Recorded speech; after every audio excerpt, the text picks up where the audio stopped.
Imagine waking up one morning, you grab your phone, your banking app won't open. You tell yourself it's probably just a temporary error. You go to an ATM. The screen is dark. There's a piece of paper taped to it, out of service. The grocery store is open, but cards aren't accepted. The gas station wants cash only. Rent is due, but transfers aren't going through. At first you think it's just a small technical issue, but then you look around. Lines forming in front of bank branches, shopping carts filled to the top, people paying with wrinkled banknotes instead of plastic cards. And then a disturbing thought hits you.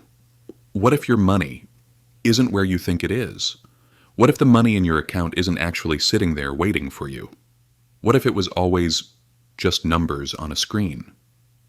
This might sound like the beginning of a dystopian story, but it isn't. This has happened before, and usually in countries where people believed this could never happen here. 2001, Argentina. After years of debt, economic mismanagement, and crisis, the government shut banks down. Withdrawal limits were imposed. Dollar accounts were forcibly converted into devalued local currency. Within weeks, people lost half the real value of their life savings. Middle-class families suddenly found themselves fighting to survive. 2013, Cyprus. To save the banking system, deposits were partially seized. Not the ultra-rich who felt it most, but businesses, retirees, and families. 2019, Lebanon. Banks limited withdrawals to a few $100s a month. People stormed banks because they had money, but couldn't access it. And even in places people believed were immune. It happened. 1933, United States. During the Great Depression, every bank shut down for days. No one could withdraw money. The economy froze. The common thread is this: banks don't hold your money the way you think they do. Modern banking runs on fractional reserves. That means only a small portion of your deposit actually sits in a vault. The rest is loaned out, invested, and circulated through the economy. This system fuels growth, but it's also fragile, because if too many people want their money at the same time, it isn't there. That's why the entire system runs on trust. As long as people believe banks will stay open, it works. But when trust cracks, panic begins. And when that happens, governments usually choose to protect banks, because if banks collapse, the economy collapses. But in that process, the cost is often paid by ordinary people. Withdrawal limits appear. Deposits get frozen. Currencies lose value. There are insurance systems. But the reality is simple. If everyone demands their money at once, those guarantees wouldn't be enough. The system's greatest strength is psychology. If people stay calm, it survives. But if banks shut down, the economy stops moving. Companies can't pay salaries, stores can't pay suppliers, imports stop. Unemployment rises.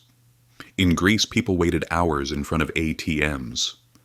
In Lebanon, factories couldn't buy raw materials, weddings were postponed, surgeries were delayed, and today things are even more complex, because money is becoming fully digital. If your card fails, if servers go down, if your account gets frozen, your wealth can become nothing more than a number in limbo. In a cashless world, bank shutdowns aren't an old fear. They're a modern risk. So the real question is, if this happened tomorrow in your city, what would you do? Could you survive a week on cash? A month? If the bank itself was the problem, could you pay your mortgage? Could you feed your family? This isn't paranoia.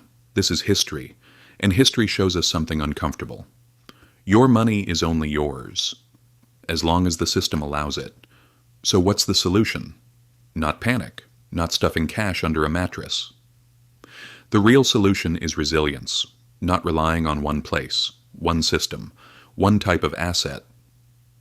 Diversification isn't just investment advice, it's crisis survival. Multiple institutions, multiple asset types, accessible reserves, because real wealth isn't just what you own. It's what you can access when everything goes wrong. History also shows us something else. Financial systems are often built not to protect individuals, but to protect themselves. That truth is uncomfortable, but it's also empowering. Because people who see real risks can prepare for them. Banks don't need to physically collapse for crisis to happen. Sometimes all it takes is people losing trust. And once trust cracks, the countdown begins. History's message is simple. Don't confuse access with ownership. If your wealth only exists as long as institutions allow you to access it, then it was never fully yours. Financial freedom isn't just about earning, it's about control, especially during crisis. Because one day the question might not be, what if banks shut down? The question might be, they already have. What do I do now? If you want to learn the truths behind the financial system through history, subscribe. Because history is not just the past. If you read it correctly, it whispers the future.